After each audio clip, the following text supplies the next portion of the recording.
સુરત શહેરમાં બાળકો ગુમ થવાની ઘટનામાં પોલીસ ત્વરિત તપાસ હાથ ધરી બાળકોને શોધી કાઢે છે। તે અલથાણ વિસ્તારમાંથી એક 4 વર્ષના માસૂમ બાળક ગુમ થતા અલથાણ પોલીસે ત્વરિત તપાસ હાથ ધરી બાળકનો ફોટો સોશિયલ મીડિયામાં વાયરલ કરતા પાંડેસરામાંથી બાળક મળતા સહી સલામત બાળકને માતા પિતાને સોંપતા પોલીસનો આભાર તેને માન્યો છે। સુરતમાં બાળકો સાથે જાતીય હુમલાઓની ઘટના લઈને જો કોઈ બાળક ગુમ થાય તો સુરત પોલીસ ત્વરિત અલગ અલગ ટીમો બનાવીને બાળકોની શોધખોળ કરી છે અને સીસીટીવીની તપાસ સાથે હ્યુમન સોસાયટી મદદ પણ લે છે।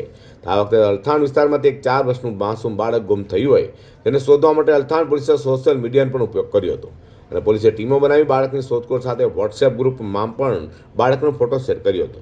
સાથે સીસીટીવી કેમેરાની પણ તપાસ શરૂ કરી હતી, જેને લઈને પાંડેસરા વિસ્તારમાંથી બાળક સહી સલામત મળતા પાંડેસરા પોલીસે અલથાણ પોલીસને જાણ કરી છે। જેથી અલથાણ પોલીસ દ્વારા બાળકને સહી સલામત તેના માતા પિતાને સોંપાતા પોલીસ મથકમાં ભાવુક દ્રશ્યો સર્જ્યા હતા અને બાળકના માતા પિતાએ બાળક સાથે પુનઃ મિલન થતા પોલીસનો આભાર માન્યો છે। સુરત પોલીસની સતત પ્રજાલક્ષી કામગીરી અને તેમાં પણ નાના બાળકો ગુમ થવા અંગે ત્વરિત કરાતી કામગીરી લઈને લોકો પણ પોલીસની કામગીરીની સરાહના કરી રહ્યા છે।